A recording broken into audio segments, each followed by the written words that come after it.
At ease, Lieutenant. I'm not gonna blow propaganda smoke in your face. The truth is that the war is going badly for us. Earth is being bombarded by Draxi missiles, and we're being forced to retreat in every sector. Our scouts have tracked the missile path back to a planet, Omega Nebula. Your first mission will be to destroy those missile silos. Take a good look at your mission objective and move out. Best of luck, Lieutenant. Orion out.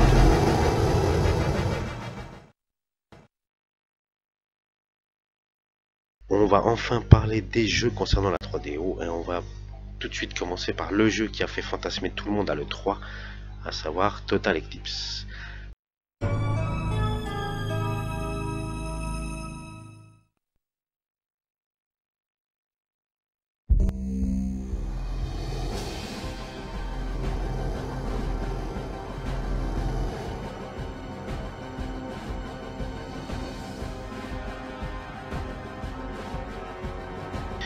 Après, on parlera un petit peu des jeux qui ont fait, d'une certaine manière, le line-up de cette console.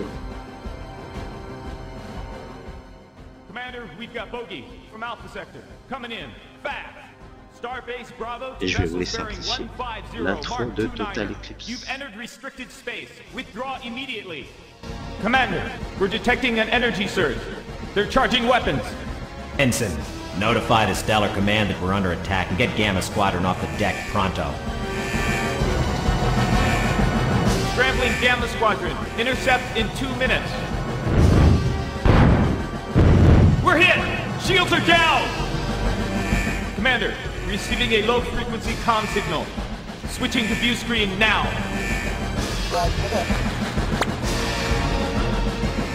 I am Lord Zodak, supreme predator of the Draxi Dominion. Your species has been selected for the hunt.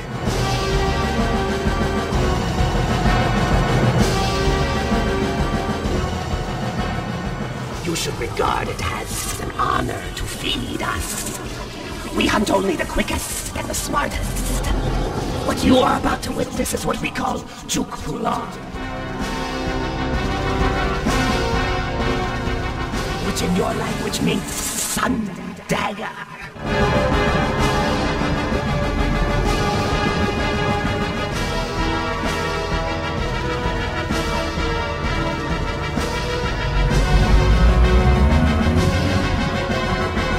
I find it illuminating. Prepare for emergency evacuation. All hands, prepare to abandon ship.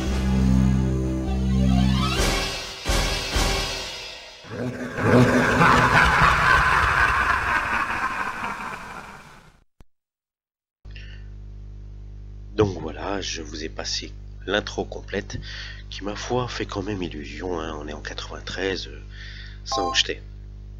Donc c'est parti, on va jouer et on va tout de suite être dans le vif du sujet. Alors voyez-vous, en 93 on voit ça, franchement, qu'est-ce que vous voulez que je vous dise, en 3D texturé, il y a pas. 94 sort donc Total Eclipse sur PlayStation, mais en 93 il n'y a rien. On peut le comparer à quoi? Il est incomparable, hein. Les jeux en 3D, bon, à part peut-être Star Wars, si on peut comparer, hein, attention, comparons ce qui est comparable, Star Wars sur 32X, et il n'y a même pas de 3D texturé, bon, mais voilà, d'un point de vue rendu graphique, c'est une fracasserie. Et je crois qu'on peut comparer, le seul jeu comparable, ah si, il y a peut-être donc le jeu qui faisait partie du line-up sur donc la Jaguar, mais qui était un open world et pas un rail shooter. Mais Au niveau rendu graphique, il n'y a pas photo. Là, on se croirait vraiment un peu comme le jeu Terminal Velocity, qui est un jeu PC sorti 2 ans plus tard. Il y a vraiment des choses qu'ils ont dû pomper justement sur Total Eclipse. Voilà. Ambiance sonore, tout y est. C'est une claque graphique. Après, le jeu, moi je suis nul. J'avoue, j'ai du mal. Et tout de suite, justement, dans ces parties-là. Dans les parties où on peut quand même pas mal se balader. Mais là, dans les parties un peu étroites. Je dois faire... c'est mon Strabis qui doit me faire défaut. Je comprends rien, j'y vois pas clair. Je me cogne partout. Vous ne m'en voudrez pas trop. Vous ne me moquerez pas trop.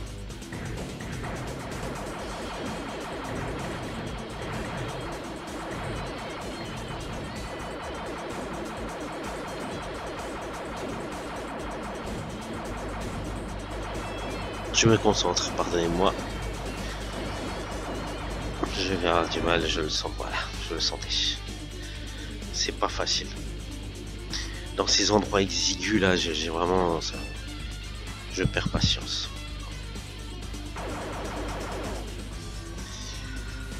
Allez, un dernier essai.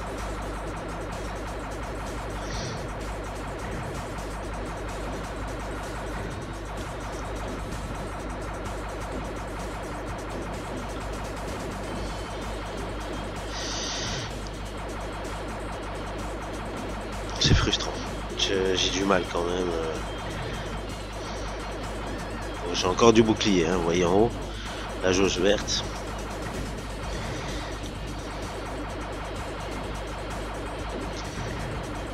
Aïe aïe aïe, c'est l'hécatombe. Voilà.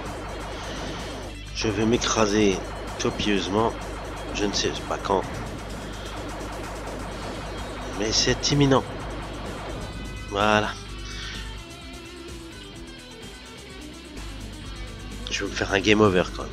Hein. Donc on est partie complète pour voir la fin du jeu. Quand on perd.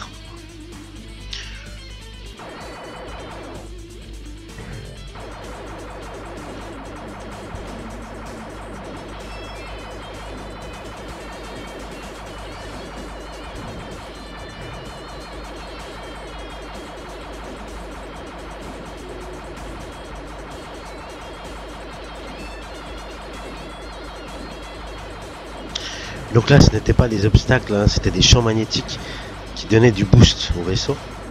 Il y a aussi des points où on peut récupérer de l'énergie.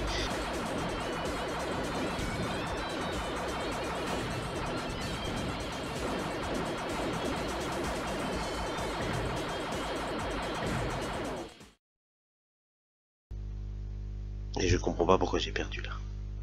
Ah, j'ai réussi. Mais j'ai réussi. Magnifique.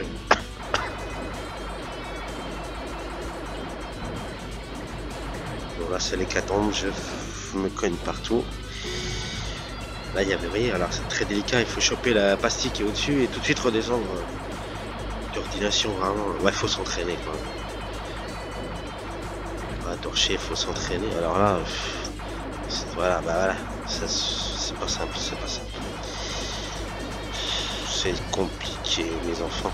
Et boum. Quand c'est petit qu'on perd dans ce jeu.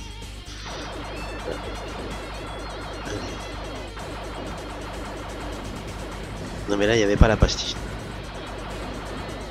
Elle est là.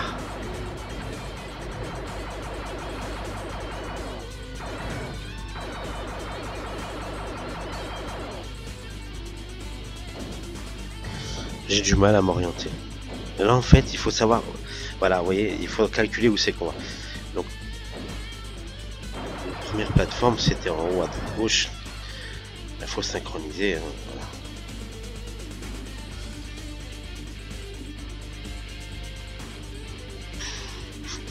J'en ai marre, je suis nul.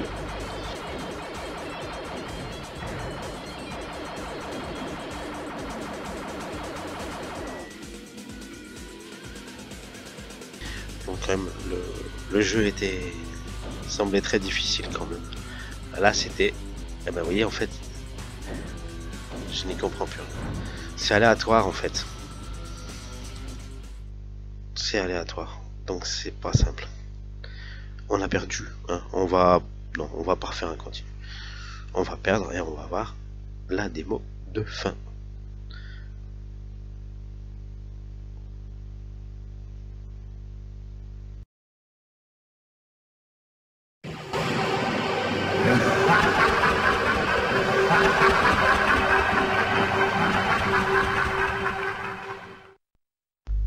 Donc nous voilà au second jeu de l'épopée de la 3DO, et donc c'est le jeu qui était inclus dans le bundle donc de la console.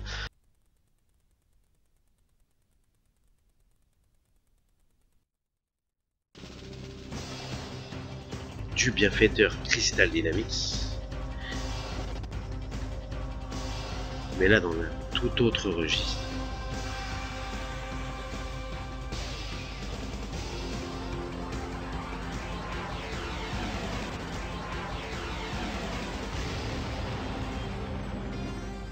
Donc le jeu répond au doux nom de Crash and Burn, qui était un jeu de voiture de course futuriste où on pouvait se tirer dessus et tout, un petit peu à la manière de Mega Race, on va dire, à l'époque, qui lui par contre était en 3D précalculé, alors que là nous sommes en 3D réel, et je vous laisse admirer l'introduction.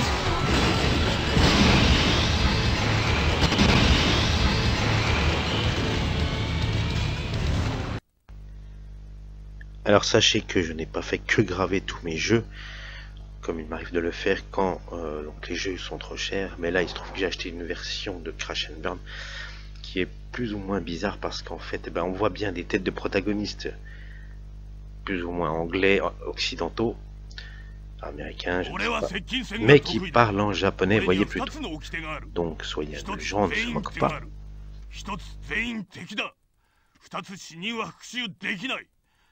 これで俺は生き抜いてきた。さあ戦争だ。 Bon, c'est le seul truc nanardesque du jeu, hein. Sinon le jeu est de fort belle facture. 俺はこの死と暴力にまみれた街が嫌いだ。このうんざりする街を忘れる唯一の瞬間、それはレースに勝って賞金を手にした時だ。だから俺は走るのさ。 俺の武器はミサイル。離れててもお前のミサイル。離れててもお前の背中に。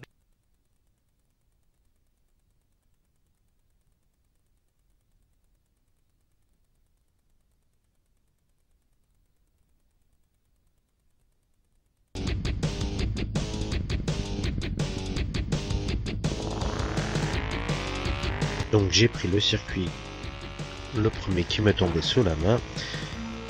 Et on va se faire un petit tour. Alors le but de Crash and Burn, c'est de finir dans les 3 premiers. Et surtout c'est de ne pas se faire détruire. Parce que vous verrez, un petit peu comme Wipeout, enfin plutôt comme Mega Race, parce que Wipeout est un jeu de vaisseau quand même. Sur des circuits certes, mais c'est un jeu de vaisseau. Alors là c'est bien un jeu de voiture. Donc vous avez pléthore d'armes et de munitions, des lasers, une mitraillette, des missiles. Donc ainsi que des mines, et donc il faudra en faire bon usage parce que il faudra pas être tenté trop de gaspiller parce que vous êtes limité. C'est pour ça donc à chaque fin de tour vous pourrez aller vous ravitailler, de la même façon vous pourrez aller vous réparer. Là on va aller se ravitailler d'ailleurs. Mais les adversaires sont aussi cruels et donc il faudra bien penser à se réparer. Voilà, on se répare, on se ravitaille et on repart. C'est parti. Alors, on n'est pas obligé de faire le plein. on peut partir, de peur de trop se faire rattraper, on peut éventuellement repartir pas avec le plein d'armes ni avec le plein de réparations, je vais dire. Voilà. Donc sachez aussi qu'il y a des adversaires qui sont, on va dire, donc réels, donc vos concurrents directs, et il y a aussi des adversaires qui jonchent le circuit, qui sont là juste pour emmerder le monde, comme celui-là par exemple. Celui-là aussi également. Là, alors tous ces adversaires en somme font que Crash and Burn n'est pas si facile à jouer. Disons qu'on va pas tout de suite gagner une partie, même le premier circuit qui vous tombe sur la main. Franchement, moi j'ai même pas fini 3ème du premier coup. Il m'a fallu un petit peu de révision. Oui, parce que j'avais un copain qui avait une 3DO à l'époque et j'ai pu y jouer. Croyez-moi que là j'y ai rejoué donc sur ma 3DO, celle que je vous ai présentée donc dans la première partie de ce reportage sur la 3DO, et je n'ai pas gagné du premier coup, enfin je n'ai même pas fini dans les 3 premiers au bout de seulement la 3ème fois, je crois que j'ai dû finir 3ème. Donc ce jeu n'est pas facile, et en plus ce jeu est assez intense parce que c'est quand même une sacrée endurance de faire 3 tours et de finir 3ème. On se sent un peu quand même émoussé après avoir joué, après avoir fait ces 3 tours tout simplement. Voilà quoi, c'est pas une partie de plaisir.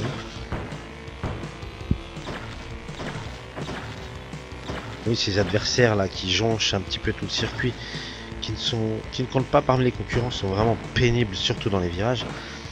Ce qui vraiment rehausse donc la difficulté du jeu. Mais vous verrez, justement, c'est vraiment plaisant de finir dans les 3 premiers du coup, parce qu'il y a un challenge, il y a quand même du challenge. Il y a une petite mine dans ma tronche, il faut vraiment se ménager, il faut faire gaffe. Autant les munitions on peut un peu gaspiller quand même, mais attention à ne pas s'autodétruire bêtement à force de trop collisionner, parce que ça par contre on s'en rend pas bien compte toujours. Un petit update, hop. Vous voyez, hein, la partie est longue quand même, hein. Là on est seulement au 2ème tour, on entame le 3ème. C'est pas une partie de tout repos quoi. Donc on va faire donc une course simple, hein. On va essayer de finir dans les 3 premiers. On va s'arrêter là parce qu'après je sens que la vidéo va durer 3 heures. Mais voilà, c'est gameplay immédiat, plaisir de jeu immédiat. Et c'était un hit donc de cette fameuse console. Maintenant je vais voter un tout petit peu. On va quand même essayer de gagner. S'il est encore possible de récupérer quelques concurrents. Ah, il va m'embêter, il va m'embêter.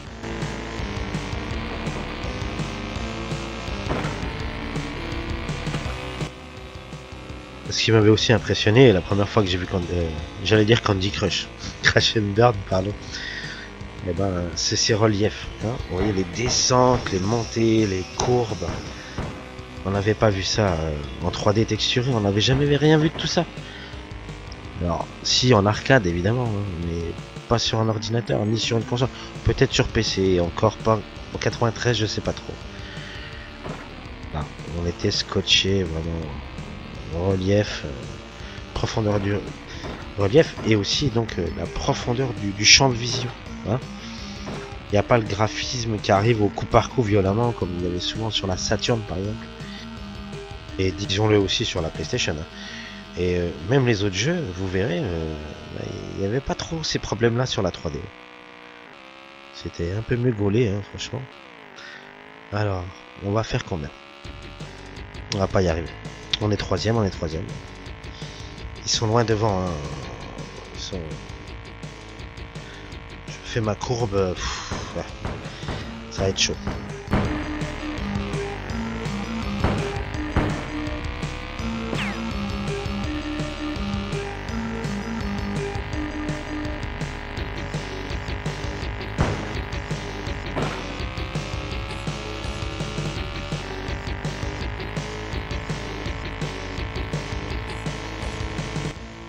Donc on finira la 3ème place, donc place tout à fait honorable. Quand même, hein, parce que comme je vous dis, c'est éreintant. Vous ferez 3 tours de Crash and Burn, vous verrez, vous serez claqué. Voilà, et on passe au jeu suivant. C'est parti. Je vous réserve la surprise. Non, on va pas faire le 2ème circuit. Next.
Donc après cette introduction tonitruante, pleine de testostérone,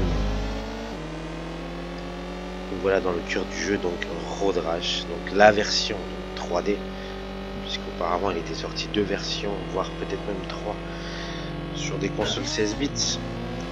Le jeu était en simili 3D, donc vous connaissez le truc, la Outrun et compagnie. Et là vraiment du coup sur la version 3D ou comme sur la version PC ou la version donc Saturn, là nous sommes dans un décor en 3D et on retrouve donc le motard qui va récupérer sa voiture quand il se mange par terre. Ça c'est toujours aussi original, c'est vrai, on le retrouve ici donc dans sa version 3D.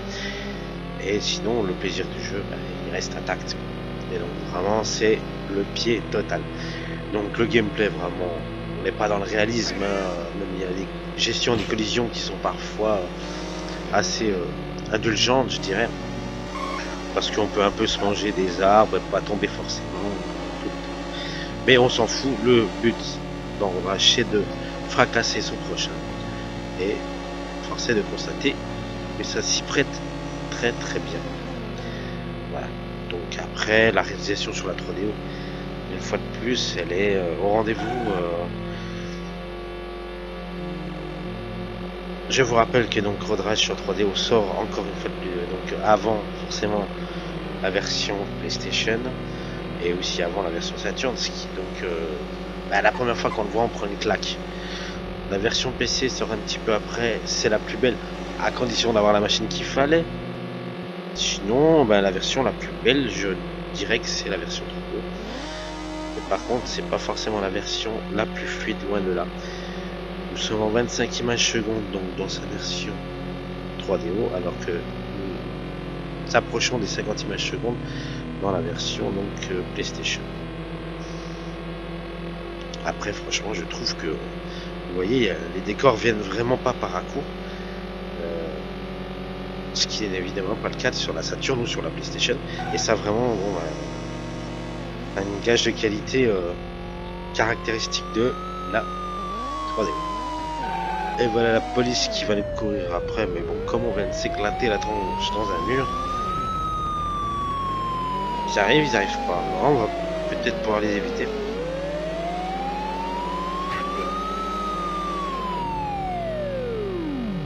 On les a semés.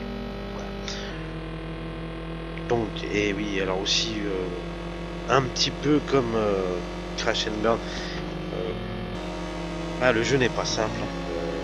Il faut finir dans les 3 premiers, je crois, je ne sais plus trop.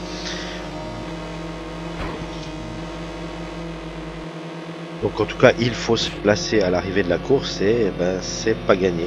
Ça va pas se faire du premier coup. Et j'aime quand même bien ces jeux qui donnaient du fil à retordre, qui n'étaient pas faciles. On faisait pas la première mission tout de suite en 3 secondes. Il fallait quand même donner de sa personne pour y arriver. Et donc Road Rash ne dérogeait pas à la règle. Je suis combien? 6e. Va falloir se calmer.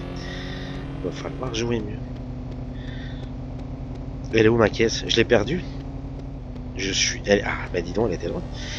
J'ai fait un sacré vol plané.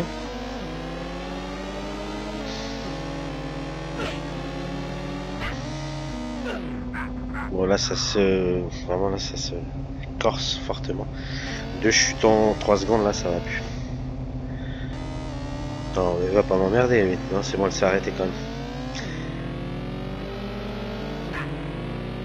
Donc bah Road Rash c'est un super jeu qui innovait en son temps. Donc alors déjà elle avait innové sur la Mega Drive parce qu'un jeu où on se fritait la gueule en moto, et aussi il avait innové par la vision, le visuel de son relief qu'on retrouve donc que ce soit dans la version Mega Drive, hein, c'était aussi un visuel, un relief très impressionnant.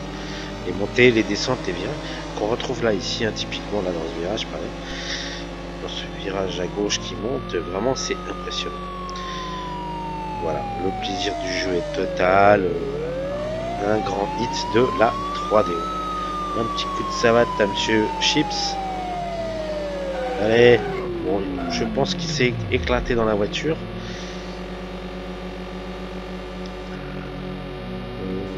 On va arriver à la fin de la course et je pense qu'on va pas remplir notre mission. Bien, malheureusement. Ça va être compliqué, ça va vraiment être compliqué. 8e, 7e. Et on s'arrête comme un sauvage, comme une brute. Et on a perdu. Je pense qu'on va pas être qualifié à la course suivante. Voilà, il est pas content le monsieur. Un comble de malchance. Un chauffard vient m'éclater la bécane. Je vais le savater. Loser. Ok, j'ai perdu. Bon. Et du coup, je crois que je vais faire une 3e partie sur la 3DO. Peut-être même une 4e, je ne sais pas.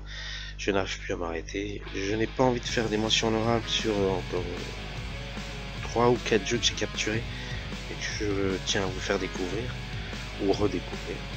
Donc, je vais faire une 3e partie sur la 3DO. Là, on va clore la seconde partie.